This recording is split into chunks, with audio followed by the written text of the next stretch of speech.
Hi, so today I'd like to do a reading from the middle length discourse from the Buddha.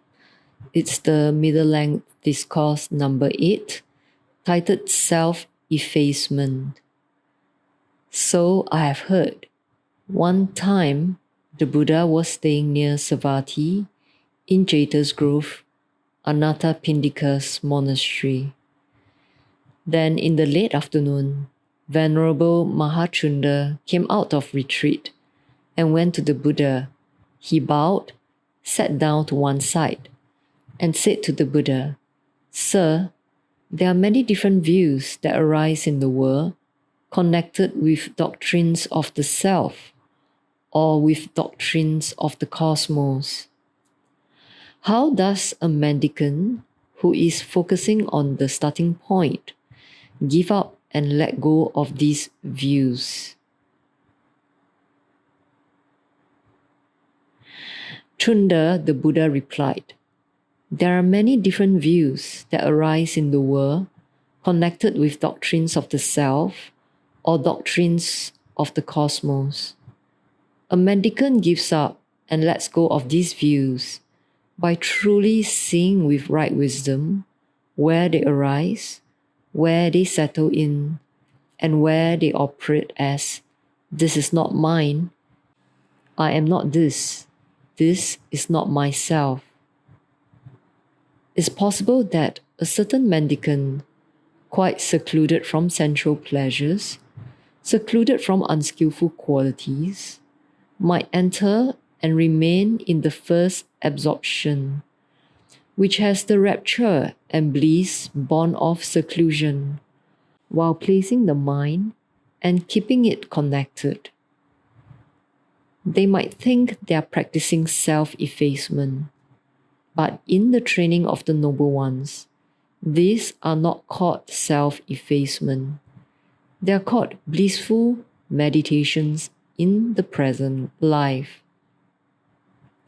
It's possible that some mendicant, as the placing of the mind and keeping it connected are stilled, might enter and remain in the second absorption, which has the rapture and bliss born of immersion. With internal clarity and mind at one, without placing the mind and keeping it connected, they might think they are practicing self-effacement, but in the training of the Noble One, these are not called self-effacement. They are called blissful meditations in the present life. It's possible that some mendicant with the fading away of rapture might enter and remain in the third absorption, where they meditate with equanimity, mindful and aware, personally experiencing the bliss of which the Noble Ones declare, equanimous and mindful, one meditates in bliss. They might think they are practicing self-effacement, but in the training of the Noble One, these are not called self-effacement. They are called blissful meditations in the present life. It's possible that some mendicant, with the giving up of pleasure and pain, and the ending of former happiness and sadness, might enter and remain in the fourth absorption, without pleasure or pain, with pure equanimity and mindfulness. They might think they are practicing self-effacement, but in the training of the Noble Ones, these are not called self-effacement. They are called blissful meditations in the present life. It's possible that some mendicant going totally beyond perceptions of form, with the ending of perceptions of impingement, not focusing on perceptions of diversity, aware that space is infinite, might enter and remain in the dimension of infinite space. They might think they are practicing self-effacement, but in the training of the Noble Ones, these are not called self-effacement. They are called peaceful meditations. It's possible that some mendicant, going beyond the dimension of infinite space, aware that consciousness is infinite, might enter and remain in the dimension of infinite consciousness. They might think they're practicing self-effacement, but in the training of the Noble One, these are not called self-effacement. They are called peaceful meditations.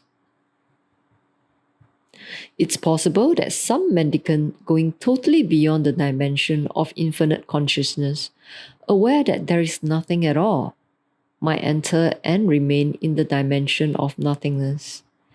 They might think that they're practicing self-effacement, but in the training of the Noble One, these are not called self-effacement. They are called peaceful meditations. And some mendicant going totally beyond the dimension of nothingness might enter and remain in the dimension of neither perception nor non-perception. They might think they are practicing self-effacement, but in the training of the Noble One, these are not called self-effacement. They are called peaceful meditations. So then the Buddha clearly expounded that by meditation alone, it is not possible to liberate consciousness or liberate the mind just by meditation alone, which many people do these days. And they do it really just for like what the Buddha said, that brings them blissful meditations in this present life. And those that go beyond the 4 jhanas or 4 absorptions, and when they enter into other dimensions, such as going into awareness itself, rather than separated into different sense bases. So they enter certain dimensions, such as the dimension of infinite space, dimension of infinite consciousness, dimension of nothingness, dimension of neither perception nor non-perception. So these are even deeper states of being absorbed into awareness, the totality of awareness that is not separated into different sense bases. You know, usually our awareness is separated into the eye awareness, nose awareness, tongue awareness, and we're totally judgmental about this different awareness on these different sense bases, and it gets us so distracted that our awareness are separated. So in the unified awareness, you can enter into these dimensions, and even in these dimensions, the Buddha said that they're just peaceful meditations. They don't liberate the mind. So we have to understand that the purpose of meditation, yes, it is for experiencing peace right here and right now, but there is also another purpose for it, which is to let go of what is not self and to realize what is truly self. So what you are, who you are, you just can't describe it, because what I am, who I am, the real nature of myself is no different from the real nature of my friend, my father, my mother, my relatives. So the Buddha goes on to expose what is the practice of self-effacement. So now we know meditation, different states of in-depth meditation is not the answer. So these are the expositions of self-effacement as taught by the Buddha. So he said, now Chunda, you should work on self-effacement in each of the following ways. Others will be cruel, but here we will not be cruel. Others will kill living creatures, but here we will not kill living creatures. Others will steal, but here we will not steal. Others will be unchaste, but here we will not be unchaste. Others will lie, but here we will not lie.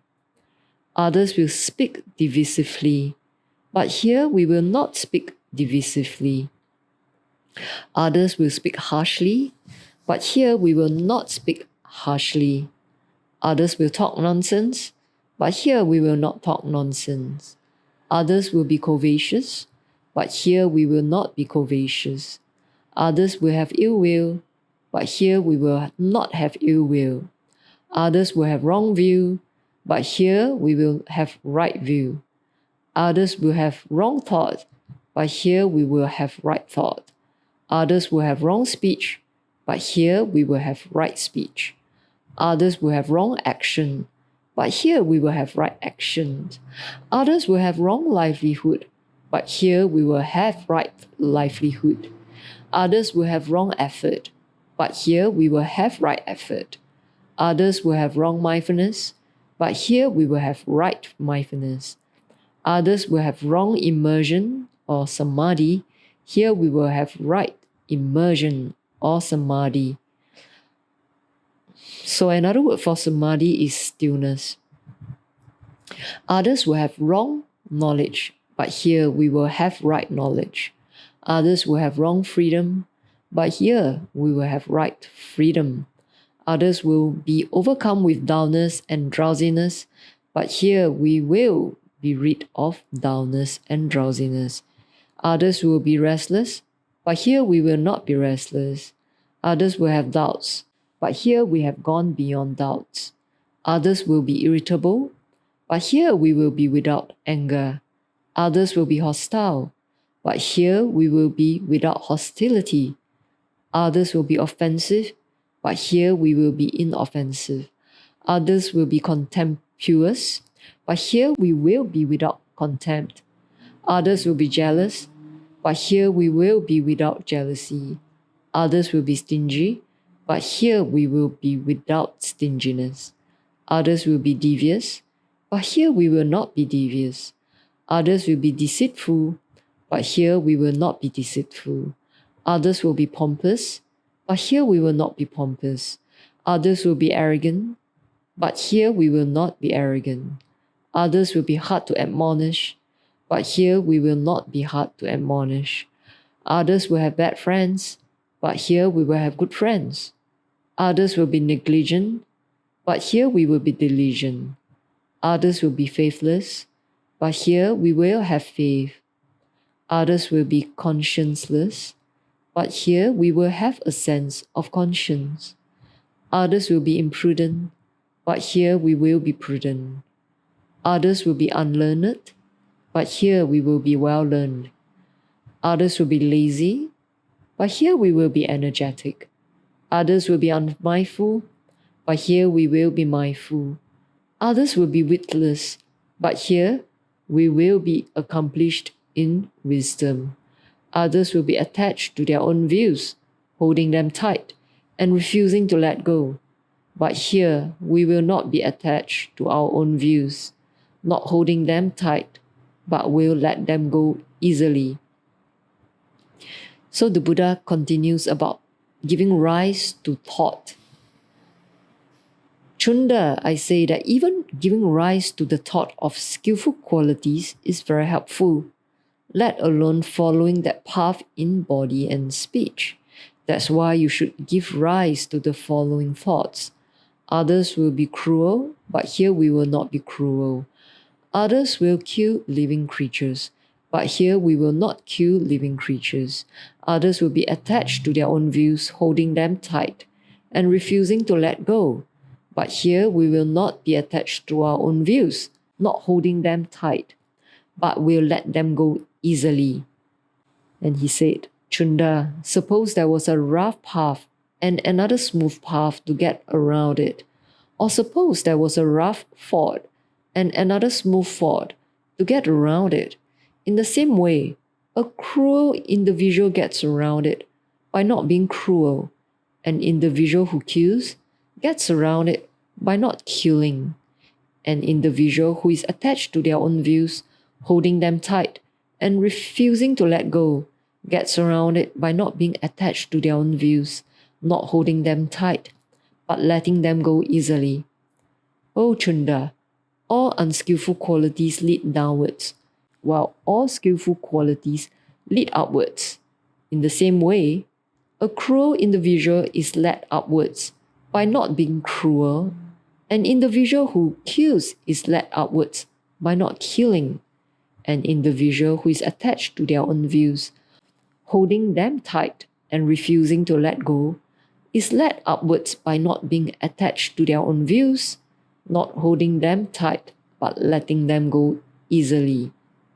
The last section of this sutta, the Buddha said, if you are sinking in the mud yourself, Chunda, it is quite impossible for you to pull out someone else who is sinking in the mud. But if you're not sinking in the mud yourself, it is quite possible for you to pull out someone else who is sinking in the mud. If you are not tamed, trained, and extinguished yourself, extinguished means liberated, the mind on the way to liberation. Okay, so if you are not tamed, your mind is not trained, and your mind is not already liberated to some extent, it is quite impossible for you to help tame, train, and extinguish or liberate someone else's mind. But if you're tamed, you're trained, and extinguished yourself, it is quite possible for you to help tame, train, and extinguish someone else. So in the Buddha's teaching, there are different stages to awakening. So if you already had a glimpse of awakening, then it is possible for you to help others. So this is what he's saying. So in the same way, a cruel individual extinguishes it by not being cruel. An individual who kills extinguishes it by not killing. An individual who is attached to their own views, holding them tight, and refusing to let go, extinguishes it by not being attached to their own views, not holding them tight, but letting them go easily. So Chunda, I've taught the expositions by way of self-effacement. Self-effacement means it's like rubbing yourself off, or rather, rubbing off the self-fabrications of the self, your illusory self, which is the ego self, not your real self.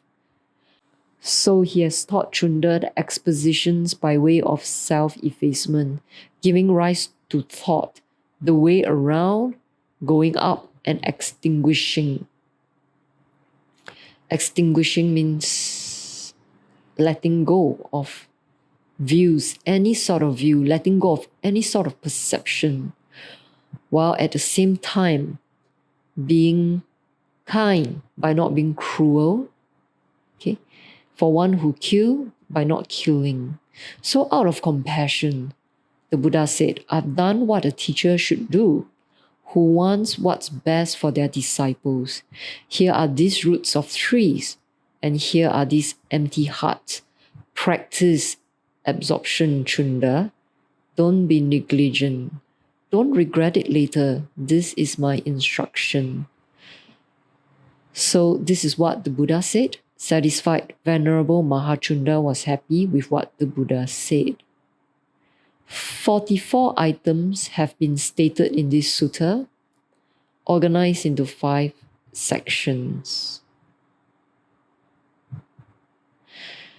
Effacement is the name of this sutta, which is deep as the ocean. So this sutta clearly said that meditation alone is not enough. Jhanas alone is not enough for one who wants to gain total freedom of consciousness, to unbind consciousness so that it no longer gets fettered or gets imprisoned by sense-based perceptions, sense-based attachments, sense-based illusions. Meditations is not enough. Why? Because there's still work to be done. In this work of and practice of liberating consciousness, we have to do it even in our daily life by not being cruel, by not killing, not stealing, earning the right livelihood, being chaste, so that's for monks and nuns. And so being faithful to your partner would be for a layperson, not lying, not speaking harshly, not talking nonsense. So he was listing out all these precepts that Buddhists take. These are the wise actions listed in the Noble Eightfold Path, which includes right thought, right intention, right livelihood, right mindfulness. So right knowledge and right thought, right freedom. So when we use the word right, rather it is more of an understanding, more of a wise wisdom thing. So for some people who are practicing jhanas, when they emerge from the jhanas, they may go back to their old habits of being cruel, of maybe saying lies, speaking nonsense. So why is that so?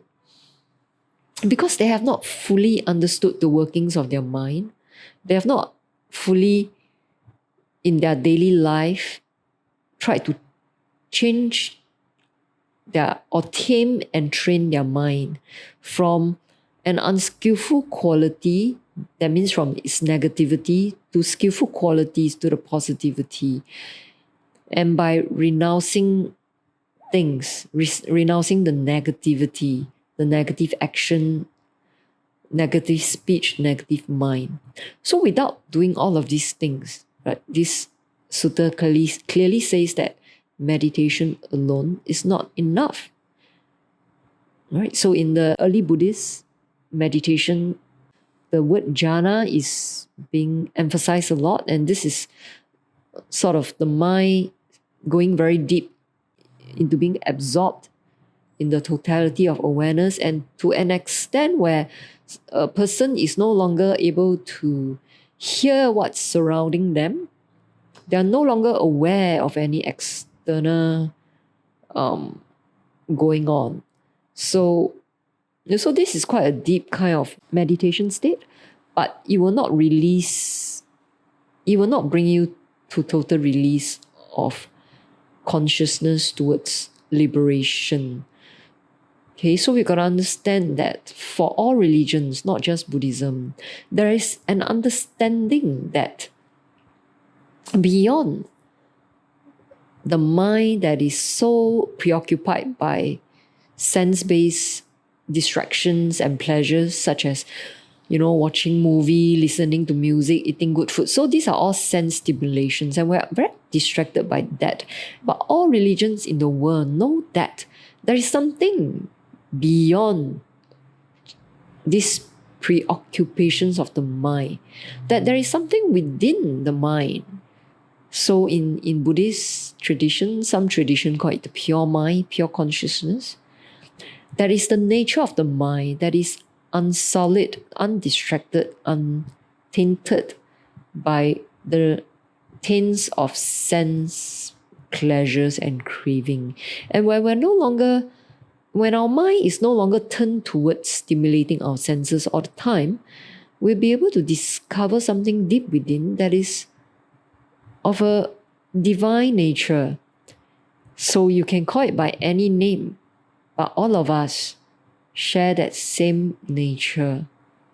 All right, so that's what this sutta is about. I thought to read it because seldom do we read the discourse of the Buddha, because a lot of time there's a lot of repetition.